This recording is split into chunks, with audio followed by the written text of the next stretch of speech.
Yo, we're talking gaming, obviously, on this special episode of the Nonsense Podcast. Welcome back.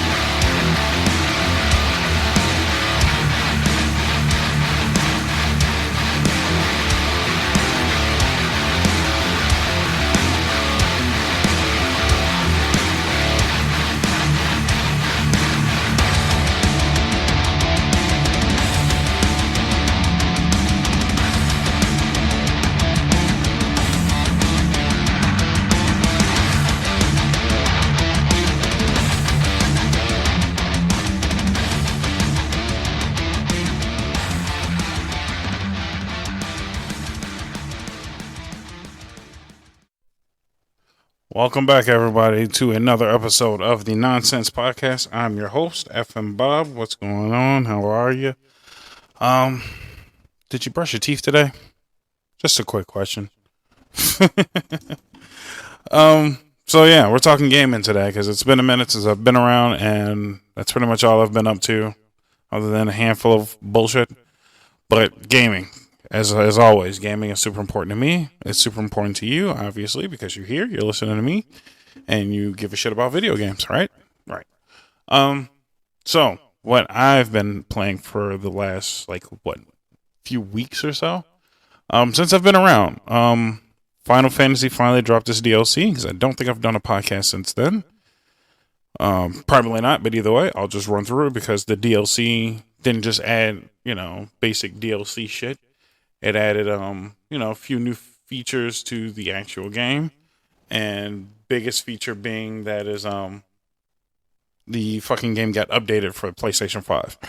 So they fixed minor shit that I actually cared about. There's door handles or doorknobs, I guess you could say.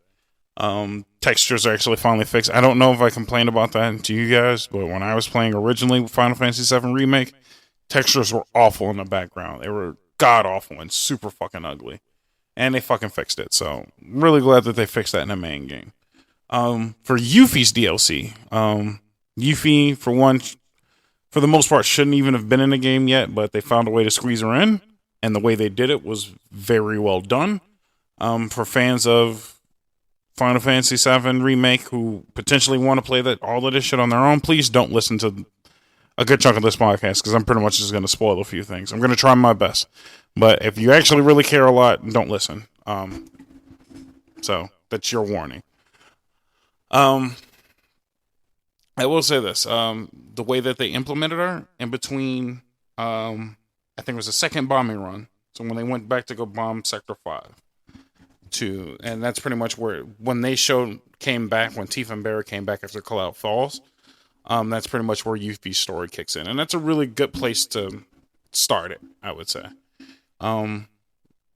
So just, like a lot of little minor Easter egg stuff that you wouldn't have seen based on the actual, just playing the regular story of the game. Seeing Barret and Tifa come back, Tifa being super worried, taking off to go spy on Don Corneo, all those little things. Like, you get a little glimpse into that kind of stuff. You get to see another angle of what happens when the plate falls. Things like that. Like, there's just a lot of, I didn't get to see it from this angle, and now it's kind of weird, but it's enjoyable to watch that way. So, and it also explains why Avalanche never gets caught, which I won't divulge, but it shows, a lot of those kind of things where why Avalanche hasn't been caught, what's going on with these different people, what's going on while Cloud's busy picking flowers. You get to see a lot of this little stuff. So I definitely enjoy that factor. Yuffie's gameplay is actually really well done. I love her combat scheme of a mix of hand-to-hand combat with her shuriken, being able to throw it, so you have long-range attacks, being able to switch up from magic-based attacks to physical attacks. She has a really good dynamic fighting style compared to a lot of the other characters. And in the DLC, they finally implemented a team attack system, which was really nice. So Sonon and Yuffie are able to sync, is which pretty much what they're going to call it. and it allows them to sync their attacks together, do a couple team-up attacks here and there, stuff like that. Very basic, very simplistic. It's easily implemented, and it's just done very well. So I'm definitely a big fan of what they're doing with it, and I'm kind of intrigued on what they're going to do for part 2 of Final Fantasy VII Remake. Okay, so for those of you who've already finished, I'm glad you stuck around and listened to this part, because this is the part that everybody cares about. It's the ending. The ending was very eye-opening, I should say. It was very dramatic. So you get to see more of the original team leaving Midgar at the end of the game, and there's this big, this is how they get to Calm, which further solidifies what I'm hoping is going to happen. Is the second game should start off not with them in Calm, but with them already in the middle of the flashback story. So the game should open, title screen, or whatever the fuck, and then as soon as you hit new game, it should start off with the back of the truck. You should hear the rain, the back of the truck, and then you get out of the truck as Cloud. Sephiroth comes out behind you, and then you're fighting a dragon. The first fight should be the dragon. 100%. I know it's going to be tough, but pretty much Sephiroth's going to carry you through the whole fight anyway. And that's how they should introduce it. It should be introduced as Cloud and Sephiroth as partners. It'll fuck up all the new players, and for all the, old G's like me and the rest of you guys, I'm hoping you guys have played the original game. It'll be a nice, smooth starting point, As immediately started off already in the backstory. And then you're just going through that. You're just quickly going through that. Like, here's what happened that led up to, the end of Nibelheim's story. And you should pretty much just be able to play through all of that. That's going to fuck a lot of people up. I know a lot of people are going to complain because it's going to be Kingdom Hearts all over again. Because that was one of the few things I couldn't stand about Kingdom Hearts. Was when you play Kingdom Hearts 2, you started off as Roxas and not Sora, and you had no idea what the fuck's going on. So to start this game off in that fashion, it's very Square Enix. It's very Nomura-like, based on Kingdom Hearts. It's just a big twist beginning instead of the twist ending. But it's very interesting, and I think that's how the game should start. And they kind of hinted towards that's pretty much how the next game is going to start. I hope they don't explain it. I hope it just starts in the flashback. As soon as you start it, it should be the flashback. It shouldn't be, here's my story, here's what happened, none of that. It should just start off in the flashback. The flashback ends, and then it's like, well, yeah, and then that's when you see the Cloud and the guys in a room. Like, yeah, so that's pretty much what happened. And then it's, the ending of Cloud telling the story, I think that's a good way to do it. I hope that's how they go about it, and it'll be quite interesting. The obvious second thing that people are like bugging out about is they showed another scene of Zack.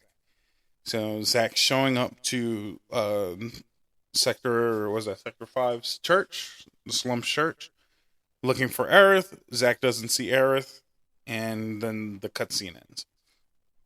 Which furthers me and pretty much everyone's assumption there is multiple timelines. We have now hit multiple timelines frame. There is a Marty McFly Back to the Future scenario going on here where there's two tandem timelines. There's a timeline where Zack's alive, something happens to Aerith, and there's a timeline where all of our characters are going through the story as they should. Pretty much because Cloud and the gang has destroyed Fate, everything is up to chance, and we're just hoping, by all hope's sake, that somehow the timelines fuse, or we're just going to get two tandem DLC games, like the main game DLC of Zack and everyone else, however that might go, which is very open to debate, I think, still. I don't think they have a plan yet, but they have a concept going. How deep they take Zack, I don't know.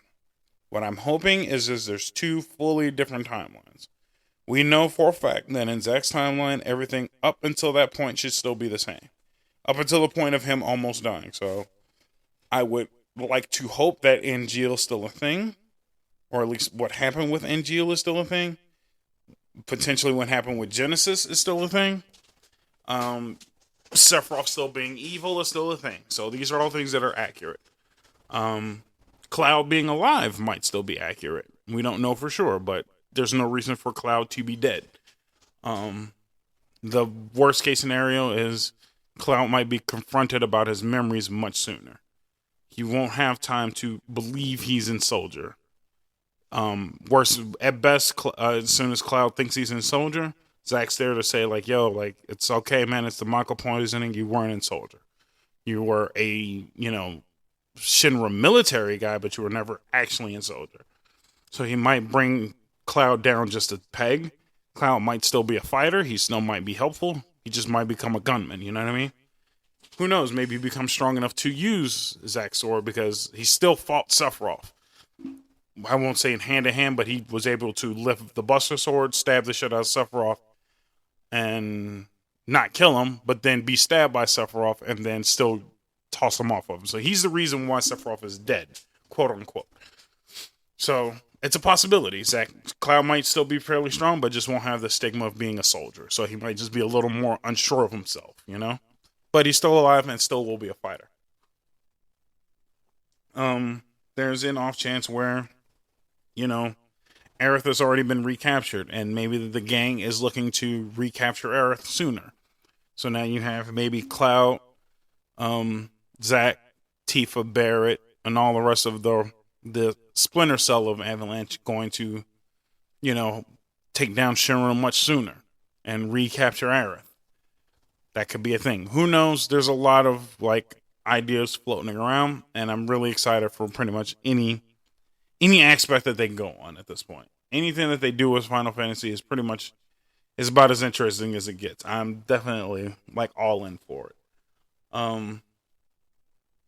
So other than that, the DLC was very well done. I like the story. It was a bit shorter than I was expecting, but getting fixes to the main game, experiencing a few new things, which I mean I really wasn't even expecting to get at all. I really can't complain, and it didn't cost too much of nothing anyway. So, can you really complain? Absolutely not. Is it worth it? Yes, 100%. It's worth it. So I advise everyone who's on the fence about getting a remake, get it. Anybody who's on the fence about getting the DLC, just get it. It's well worth it. It's not, you know, a super fan of Final Fantasy talking to gamers. It's a fan of this game. This game is great. Get it. Get the DLC. Get all of it. Get everything you need. Get started. Get going. Because I guarantee it's only going to be a year or so from now before Final Fantasy Remake Part 2 is coming out. I really believe that's going to be a 2022 thing. Maybe 2023, depending on how much they're trying to cram into this game. So, here's hoping. But yeah, that's been a big chunk of my time. I don't want to spoil anything, but the new boss that they added to the main story is god awful. Like he's too damn hard. I don't know who I need to talk to get that shit fixed, but he is way too goddamn hard. They really need to edit the way you have to fight this dude, because it is a strict regimented, like you have to fight him like this in this amount of time fairly quickly, or else you're just dead. There's no leveling up you can do, because I'm max level already. Most of my items are max level, my materials max level, everything's max. And I just couldn't go in there and wail on the dude and beat him. So it's takes a level of strategy that I wasn't ready for. And then strategy is so like particular that it's not as fun as it should be.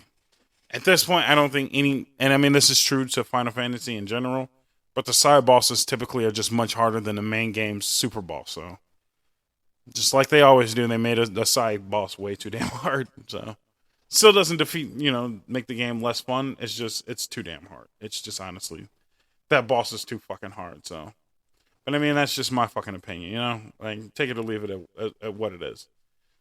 So, when we come back, we're going to talk, a different game that I've been dabbling with, and maybe some other shit. So when we come back after I take this commercial break and I find a fucking pen, we'll talk some other shit. All right, I'll catch you guys in a second. Enjoy these commercials. All right, welcome back. So forgot what I was talking about. Commercials do that to you, don't they? Oh yeah. So next game I was playing. Next slightly interesting game I was playing. The beta for Back 4 Blood has been released, and it was probably one of the most quite interesting games I've played in a while.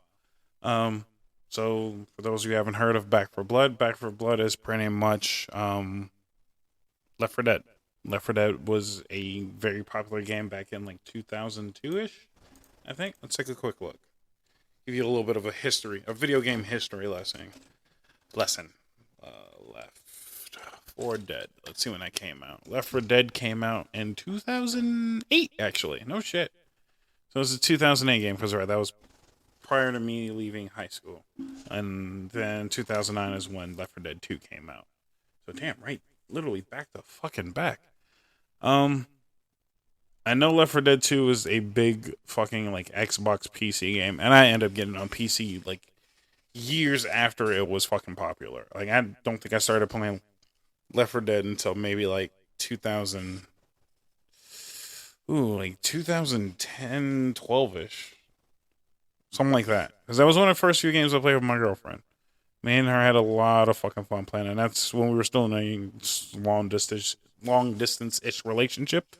So that was one of the few things that we got to do that was fairly fun. And Left 4 Dead was a pretty simplistic game. It was pretty much based on a ragtag group of 4 survivors of a zombie apocalypse. They come together, they do whatever it takes to, get from point A to point B and stay safe. It's fairly simple. It wasn't that big of a story game, I don't think. The characters were developed just on basic conversations, but that was pretty much it. It wasn't really like story driven. And that's pretty much how it went. It was just 4 people. I think it was coach. I remember just some big black coach. I want to say it's like a football coach. Elliot was your standard redneck. I can't remember the other 2 because we didn't play with the other 2 characters, I don't think. I know there was like some like slick haired mafia looking dude and some black chick who was pretty like characterless, like she really didn't have a memorable character. She was just some black chick. But yeah, no, it was a fairly fun game. It was just goofy dialogue and murdering zombies the entire time. Really simplistic game. Rochelle and Nick were the other 2 characters, by the way. I just kind of stumbled upon it. But yeah, no, it was a very basic game, really fun, really simplistic. So what Back 4 Blood is something I won't say completely different, but revamped. So I have like, okay, what is Back 4 Blood? I'll read you this real quick, just so you guys have a pretty basic understanding. The Back 4 Blood story takes place after a catastrophic outbreak, where most of humanity has either been killed or infected. Hardened by the unspeakable events of the emboldened to fight for humanity, a group of veterans of the apocalypse called the Cleaners have rallied together to take on the parasitic infected horrors known as the Ridden, to take back what was left of the world. So that is the basic overview. It's, again, a ragtag group of guys who have survived the apocalypse now, because now it's not a zombie outbreak, it's a infected outbreak. Which I love how zombie games tend to try and switch up the shit. At the end of the day, we all know it's fucking zombies. But they'll switch it up. Either there's zombies for most games, your Resident Evils and stuff like that.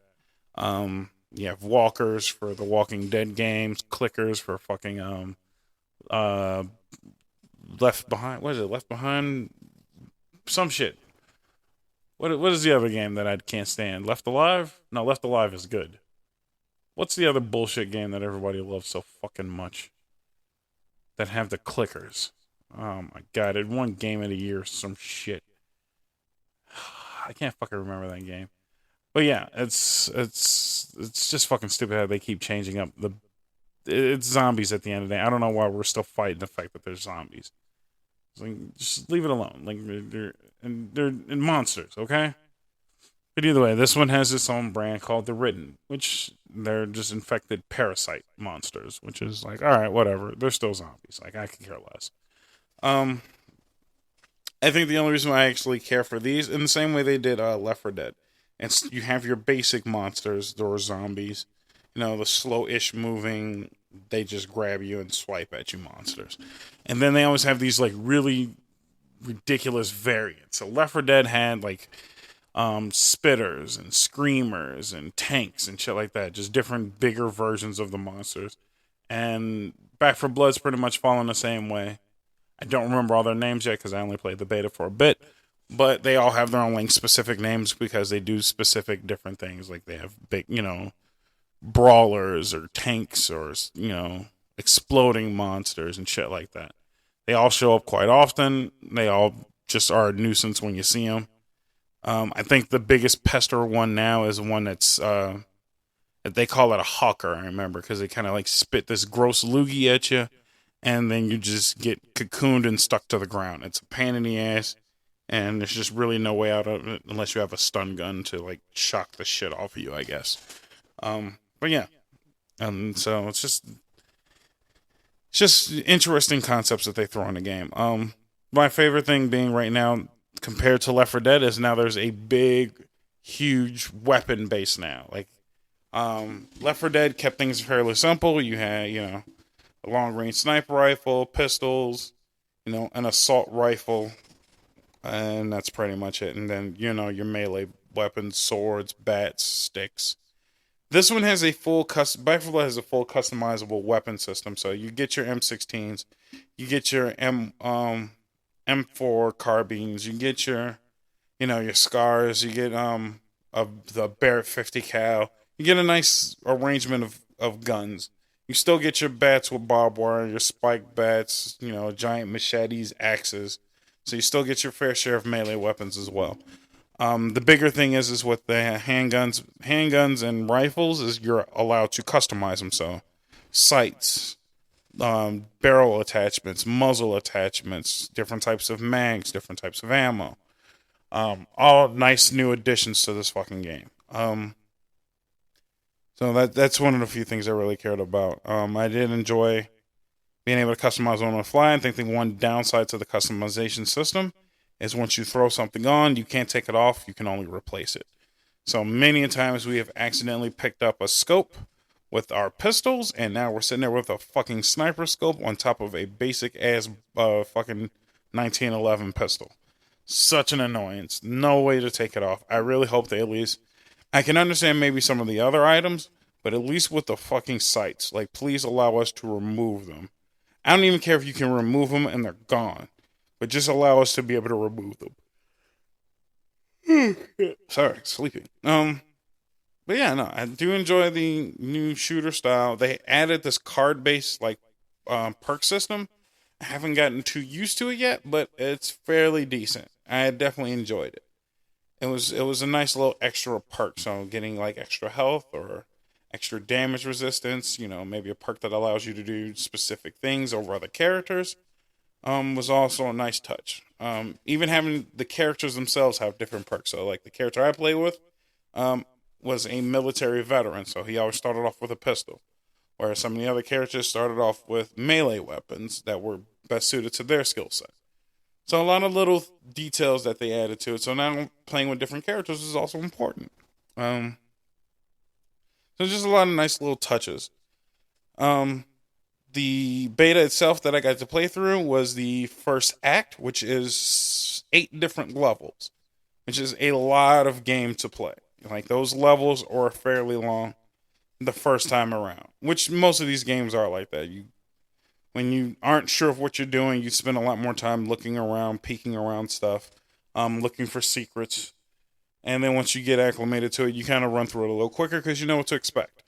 I think we've played for a total of 15 hours so far, just these 8 levels. And these 8 levels were fun for every bit of that time. So, heavily worth it. Just the beta alone was heavily worth it. So, as long as they give you at least, I would say, maybe 6 acts, you've got a fucking great game on your hands.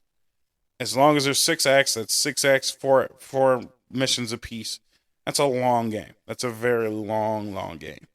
And I'm sure they're going to add DLC, extra levels, new shit down the line.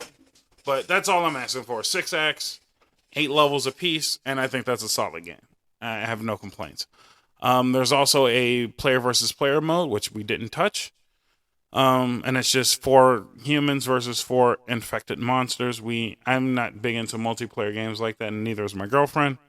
So I'm very select when I play multiplayer games, like multiplayer online games. We were just enjoying the campaign, which was fun enough. You get to play with just 2 people. You can play it solo, and they fill in the last 2 slots with AI, just like Left 4 Dead. I will say the AI for Back 4 Blood, even though it's in beta and I'm giving them a small pass, the AI is fucking retarded. I watched them shoot at nothing. I've watched them run around in circles. Just basic stuff like that. They don't pick up items, like Left 4 Dead characters would if there was, stuff laying around and you didn't grab it, they go grab it before it was too late. Stuff like that, just, carry some extra bandages, some extra med kits, It's not going to kill you. As long as you can go out of your way to heal me or heal yourself, I have no problems with it. So, just a thought, just a thought for the developers to add something where the other guys pick up some shit here and there. I don't think they need to grab weapon attachments, but, if we leave, a half decent weapon behind, go grab that shit, Don't leave it. Worst case scenario, make it a system where we can grab the shit away from them. I wouldn't mind being able to control the AI's inventory, in a quick button fashion, or, push a button to say, hey, go grab this since we ain't picking it up, That's all you really need. But yeah, no, I think other than that, I really had no complaints about the game at all. And because, again, I'm being, fairly held back because it is a beta. There's obviously some bugs. There's obviously some weirdness to it, glitching here and there, but nothing big. I did enjoy the fact that the stages were slightly randomized, so all enemies weren't in the same place. Weapon pickups, weapon drops, the currency system. Not everything was in the same place, so you kind of have to always hunt and search. I think the only other weird thing was I've seen a lot of times doors would disappear or reappear, so I don't know if that was a glitch or just like the random base system, because sometimes stuff would just disappear but wouldn't appear elsewhere. So I'm not sure if they just didn't load the damn door, or were we supposed to hunt somewhere else for new loot drops or something like that. I don't know. Again, it's in beta form, so I didn't really get to test it out much. So yeah, shout out to Back 4 Blood. Back 4 Blood's a really cool game. I'm definitely looking forward to playing more of it. I don't know, when is it going to be out? October 12th. It's going to be out October 12th. And good news for you guys, because I got to play the the closed beta, this previous weekend, and you guys get to play it now. As of this podcast, when this podcast is released, you should be able to play the Back 4 Blood beta. It should be available to everyone at this point based on their website. And just for those who don't know and actually kind of give a shit, it will be crossplay, which is a great thing. I pre-ordered it for PC so I can play it and didn't realize that it was crossplay, so I'm probably not going to purchase it on PC and get it on my PlayStation 5. So that's probably how I'm going to play it now that I know it's crossplay. And because my PC is slightly shit because, I didn't spend an extra $16,000 on my goddamn PC rig. So now it's hot ass garbage already. I spent $500 on a fucking PlayStation and it's top of the line. I don't understand where this PC Master Race shit is coming from. So yeah, it is what it is. So that's probably how I'm going to play it. I implore everyone to at least check out the beta. The beta should be free. At worst, it might require you to pre-order the game, which is not that big of a deal. Because if I'm not mistaken, PC players, you can pre-order shit and then, cancel your pre-order, get your money back if you don't like it. Especially on Steam. Like, I can keep the Steam pre-order literally until the day of release and then cancel and I'll get my money back. No problem. No questions asked. And I've already played the beta, so it's all good. But either way, I know that's going to be a much harder system on PlayStation, but we shall see. I'm going to probably end up getting it on PlayStation. I will check the open beta on PlayStation this week. Let's see. Open beta. Just so you guys see, I'm doing all the work for you. Open beta. August 12th, noon. So you guys should already have access to it if you're listening to this podcast. So it'll be from August 12th noon to August 16th noon. So that is this coming Thursday, or this Thursday, because I'm recording this shit early. But it'll be this Thursday and up until Monday noon. So sadly enough, I didn't get to play anymore today because it ended today at noon. It sucks. But yeah, no, it is. And it's going to be available on Xbox One, Xbox Series X, PS4, PS5, Epic Games, and Steam. Look at that. I'm doing all the commercial work for you. And it's a great game, dude. So there's no excuse not to play it. WB game, so expect loot crates at some point. And made by Turtle Rock Studios, the guys who made Evolve and Left 4 Dead. So I 100% recommend this game. This is not even a endorsed podcast episode. This is just me, from the bottom of my heart telling you to get this fucking game. This game's dope. It's very interesting. I'll probably throw up the trailer for it on my podcast Facebook. So again, if you're following me on Facebook, you would have also known that I've already streamed the beta. So you get to sit back and enjoy me and my girlfriend play the beta for you, which will be available on YouTube later on, maybe this week or next week. Who knows? I'd probably have to do some cleanup editing. Not much, but, I don't want it to be completely unedited. So, yeah, you'll probably get to see that on YouTube later on. But, again, that's why I keep telling you. It's on the end of every last one of these episodes. You have to follow me on all the other shit. If you're at least on Facebook, you would have seen the stream coming. And we streamed for a good 5 hours that day. And it was a lot of fun, dude. Playing the game was a lot of fun. Hanging out with you guys live was a lot of fun. And I'm sure you guys got, at least a chance. If you guys did stop by to watch me play, that was awesome. There's a shit ton of other people fucking streaming that shit. And you guys could have watched anybody but the handful of you guys who watch me. So thank you for that. Thank you for fucking that. And again, don't feel free to always show up to those streams. I stream not often, but often enough. And all the information's at the end of this. And it's on my Facebook page. And there's a little fucking link that you can click that's connected to all my shit. So there's no excuse to not be able to find me. If you can't find me, send me a fucking email. Holy shit. Is my stream playing by accident? No. Huh? But yeah. Yeah, there's almost no excuse to be catching up with all this shit. And I understand because I normally yell and say like, oh, I'm streaming the 1st and 15th. And for once, I'm not streaming the 1st and 15th. I streamed on a fucking Sunday or Saturday. I don't know which day it was. I'm pretty sure. Yeah, it was just Sunday. So yeah, I know it's out of the box, but that's why you got to follow to find out because I'm gonna be streaming that day, and I'll probably be streaming again once the open beta comes out. So you guys can either watch me play again, watch me and my girl play, or join up because now the beta will be available to everybody. So no excuses why you shouldn't join. So that's your heads up that as of today, when you're listening to this podcast, the beta will be open and I'll probably be streaming again this weekend. So not the 15th exactly, but maybe the 15th because there would be the 1st and 15th. So I'll wait. I'll be patient. I'll be playing before then. But I will stream again on the 15th, so it's not a whole lot of extra work on you guys, because I already fucked you guys for the last stream. I apologize, but hey, man, I had to get out there and get that game at least going. So yeah, so definitely catch up with me on that day. Are people still fucking playing? People are still fucking playing. That's not fair. I want to play. Huh? What the hell? But either way. So, yeah, I think that's going to be the end of this podcast because I got other shit to do and I got more stuff I'm working on. A lot of special stuff that you guys just don't see in the background, but you will be seeing a lot of very soon. So, well, on that note, I will catch you motherfuckers later. It's been fun. Catch you guys next week, right? Next week. Don't forget to stream. But, yeah, catch you next week. Peace. Thank you for listening to another episode of the Nonsense Podcast. Remember, tune in on your favorite streaming site like Spotify, Apple, or Google Podcasts. Also, don't forget to check us out on YouTube at FM Bob Show to listen to the podcast and watch videos by yours truly. Don't forget to like, comment, and subscribe. I also stream twice a month. The FNF streams on Twitch.tv. Just remember to search The FM Bob on Twitch.tv. And make sure you follow so you never miss out when I stream on the 1st and 15th at 7 p.m. Most importantly, follow me on Facebook at FM Bob Show so you can get updated on all things FM Bob and interact with the community. Thanks, guys, and I'll see you next time.